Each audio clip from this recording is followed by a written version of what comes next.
I've been teaching for 7th Street for 2 years now. I started teaching a special needs kind of general music class in Farmingdale, and that's been fantastic. I do it with another instructor. Her name's Eileen, and we got like a good kind of team going on. There's a very good balance between like who is bringing the ideas to the table. We have like a rapport with the kids. They're high school students who assist some of the special needs kids. And so we all develop a rapport together. Yeah. There was a time where we would kind of really try and stick to these like hard and fast plans. We're like, yeah, we're going to do this and we're going to do this. And like we get there and we try it out and they absolutely hate it. So we got to think on the fly. Okay, like why don't we try and do this 8th note rhythm? Or like we could play around with these different shakers and stuff and try and like compose something like as a group. Some of the other fun for me at least is to just like try and expose them to new music. Say like, okay, like, you know, this is what was popular like 20 years ago, you know, like here's Prince. There's this one kid who he's very fun and he's very playful, but like when we started out he was like pretty reserved.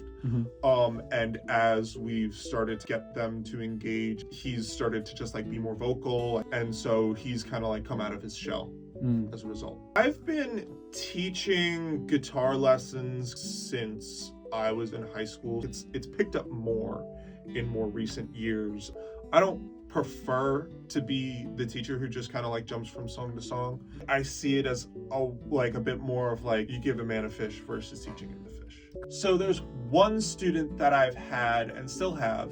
He's an older gentleman, and he already knew his open chords, his bar chords, on like kind of an isolated level. Like he knew that a G chord was a G chord, but he didn't know why it was a G chord. He told me that he wanted to learn more like finger picking stuff. So we started learning some classical tunes. And as we kind of went along, I would pepper in things like, all right, like this is why this is what he's doing. Oh, like this is a cool thing because the bass line's changing around, but like the melody's staying the same. So like, you know, this is like sort of counterpoint here. And then like kind of once you build upon all of that and you like pepper the little things in, like they start to see the patterns in like what is being taught to them. This is a Dorian scale. This is an instance in a song where you see a Dorian scale. Like this is why what I teach you is important. I always say that I like to create like self-sufficient musicians where like I'm not going to be your teacher forever. I want to develop the skills in the student where if they say like, I want to learn how to play this song, they can just figure it out themselves. They could just go and like sit down and do it. Yeah. And they won't need like someone else's assistance. Like the first lesson is more like an interview. What do you know? Who do you like? And what do you want to do? Once I kind of understand those things, I begin to kind of work from there and say, all right, here are the things that you fundamentally like need to know. And then we kind of go from there. Actually, one of my former students is in like a couple of like pretty like up and coming like metal bands. So it's really cool to kind of see him out and about gigging and stuff.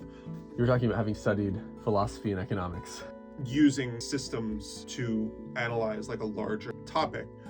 The best way to like teach is to like break things down into like its simplest level. So like if you have this kind of like big like intricate passage in like a solo, for example, you can just kind of like take it like piece by piece and help your student to kind of like wade through that, dispel the murkiness. It's not easy to do by yourself, but if you have someone who knows how to effectively communicate like what is going on, like then you can figure it out.